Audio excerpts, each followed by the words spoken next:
کیونکہ لحکم ربک، یہ آپ کے رب کو، اور جس انداز سے یہ لوگ آپ کو نقصان پہنچائیں، ہر طرح سے تکلیفیں دیں، گھیرے، رشوت پیش کرے، چاپلوسی کرے، خوشامد پیش آئے، کیا یہ توحید کی یہ اصلی بات ان کے سامنے نہ لائیے،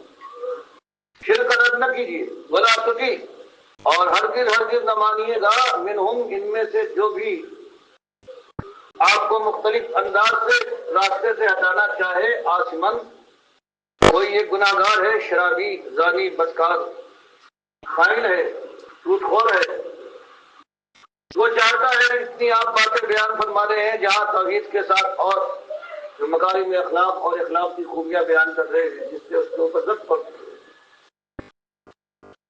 یہ بات آپ نہ پیش کریں۔ اور اسی طرح سے وہ کفورا، کافر کہتا ہے عقیدے کی بات نہ چھیڑیں، گناہ گار کہتا ہے اس کو فضول کی بات نہ کیجیے، جب آپ سے ہم سے بن سکتی ہے آپ اپنے ہم گلے لگا لیں گے، اور یہی کافر کہتا ہے عقیدے کے بات کو قریب نہ لائیے، پھر آپ اپنے ہیں اور ہم آپ، لیکن حکم دیا جا رہا ہے کہ کچھ بھی ہو جائے، نہ اس فاسق و فاجر عاصم کی بات ماننا ہے، اور نہ اس کافر کی، چاہے یہ زور و قوت کا مالک ہو اور ڈراوا اور دھمکاوا دے رہا ہو کہ ہم سمجھ لیں گے، ہم اس بات کو برداشت نہیں کر سکتے، لیکن برداشت کرے یا نہ کرے، بات تو یہی کرے۔ اور یہ مقام بڑا مشکل کام نہیں ہے، مقام بھی مشکل ہے، کام بڑا شدید ہے، اس راستے میں آگے بڑھنا آسان بات نہیں ہے۔ تو ایک تو صبر آپ کو کرنا ہے، جماعت کے ساتھ کچھ ہو جائے، اور دوسری بات کہ اللہ کی یاد سے وابستہ رہیے، چمکے رہیے،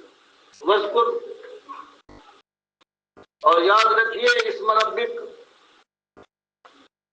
اپنے رب کے نام کو، اپنے مالک کو ہر وقت اپنی نگاہوں کے سامنے رکھیے، اس کو یاد کیجیے، رب کا جو آپ کا رب ہے، کوئی غیر نہیں، بکرتوں کو اصیل ہو، خود کو بھی اور شام، فرمایا ہر وقت بس یہ ہونا چاہیے کہ آپ کا واسطہ اپنے مالک سے ہونا چاہیے،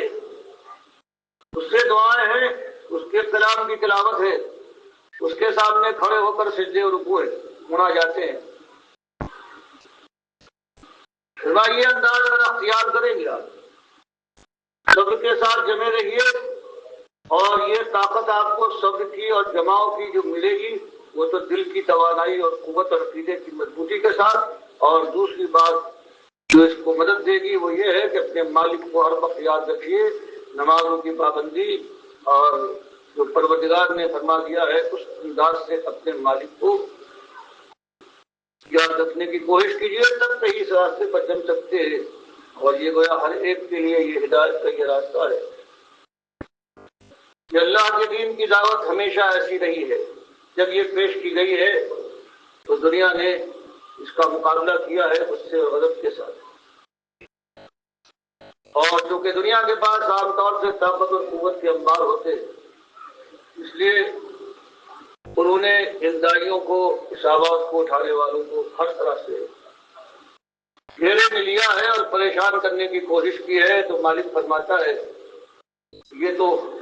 ہمیشہ ہوا ہے، آپ کے ساتھ بھی ہو رہا ہے، ہمیشہ ہوتا رہے گا۔ تو اس شدت کے عالم کے اندر صرف دو چیزیں ہیں جو انسان کا ساتھ دیں گی، ایک عقیدے کی پختگی، دل کا جماؤ کہ یہی بات حق ہے، اور مالک کا یہ فرمان ہے کچھ ہو جائے میں اسی پر قائم رہوں گا، چاہے میرے جسم و جان کے ٹکڑے پر ڈالے جائے یا میرے سر کو میری گردن سے الگ کر دیا جائے، بہرحال سر نہ جھکاؤں گا کسی غیر کے سامنے۔ اور اس کے بعد دوسری چیز یہ ہے کہ اللہ کو اپنے مالک کو ہر وقت یاد رکھے، اور اس کے ساتھ سجدے اور رکوع کے ذریعے سے اپنی بندگی کا اظہار کرے۔ میں صبح شام سے مراد لگاتار ہمیشہ ہر وقت، نماز کا وقت ہو نماز میں، ورنہ یوں دل کے اندر، اسی لیے ساری دعائیں بتائی گئی ہے کہ صبح اٹھنے کے وقت یہ دعا پڑھو، حاجت کے لیے جاؤ یہ، باہر نکلو یہ، ہاتھ دھونے لگو وضو کرنے کے لیے تو یہ دعا، وضو کر سکو تو یہ، کھانے سے پہلے کھانے کے بعد کرنے سے ہر چیز اللہ کو ہر وقت یاد رکھو۔ ایک تو نماز بڑی یاد کی چیز ہے، دوسرے ہر وقت کی دعائیں۔ اس طرح سے بتایا گیا ہے کہ یہ مشکل کام آسان تمہاری اپنی قوت سے نہیں ہوگا، بڑے دیدار، بڑے دیالے، بڑے دعامت ہوگے، لیکن اگر تم نے یہ کام نہ کیا، یہ چیزیں اختیار رکھی، تو اس راہ میں چند قدم بھی جانے کے بعد تم آگے بڑھنے کی ہمت نہ پاؤ گے، اندر واپس لوٹنا۔ یہ تو صبح شام کی بات ہوئی۔ وَمِنَ اللَّيْلِ، اور رات کا ایک حصہ فَاسْجُدْ ہو، تم مالک کے سامنے سجدہ کرو، تو سبح ہو اور اس کی تسبیح اور پاکی بیان کرو، لیلاً طویلا، رات کا طویل حصہ۔ تاکہ تو رات کو بوجھنے کا معاملہ تھا، یہ مزمل وغیرہ میں آیا ہے، اس کے اندر تربیت کی گئی ہے کہ اس طرح سے ایسے مشکل کام کو انجام دینا یوں نہیں ہو سکتا کہ کوئی یہ سوچ لے اور اس کے بعد یہ سمجھے کہ یہ آسان کام ہے، یہ ساری دنیا سے جنگ کا معاملہ ہے، اور اس کے بعد اس کے اندر ایک قدم ڈالنے کے بعد پیچھے ہٹا لینے کا معنی ارتداد ہے اور کفر ہے۔ سارا کیا کرایا پہلے کا ہے، وہ بھی غلط ہو جائے۔ کام تو یہی کرنا ہے، لیکن اس کے لیے انتظامات یہ ہے کہ دل کی مضبوطی کے ساتھ اللہ کی راہ میں صبر و ثبات کے ساتھ، سب کے تین بڑے موقع ہوتے تو صابرین فی الباساء والضراء وحین الباس۔ یہ باسا ہو سکتی ہے، پیٹ کی آگ لگے، تنگدستی اور پریشانی ہو، مالی مشکلات آئے، پھر یہ سب ہے کسی کو پکار کرنا، اللہ کی شکایت کرنا، یا کسی کے سامنے اپنے کو ذلیل کر کے ہاتھ پھیلانا، یا خیانت، بے ایمانی کرنا، یہ سارا ہے جو نہیں کرتا ہے اور سب کے ساتھ کھیل جاتا ہے۔ وزدگاہ، اور کوئی جسم جان پر مصیبت آئے، بیمار ہو، مارا جائے اللہ کی راہ میں، تکلیف پہنچے، تو پھر صبر کرنے والا وحین الباس۔ اور تیسرا بڑا مقام آتا ہے صبر کا، جب اللہ کی راہ میں میدان قتال میں ایک اللہ کا بندہ نکلتا ہے اور کفر و باطل کے مقابلے میں لوہے سے مقابلہ کرتا ہے، اور پھر جان دے دیتا ہے، شہادت وہ آواز دیتا ہے اس کی شہادتوں کو، اور موت کی آنکھوں میں آنکھیں ڈال کے مسکرانے کی ہمت رکھتا ہے، پیچھے نہیں۔ فرمایا یہ چیز ہے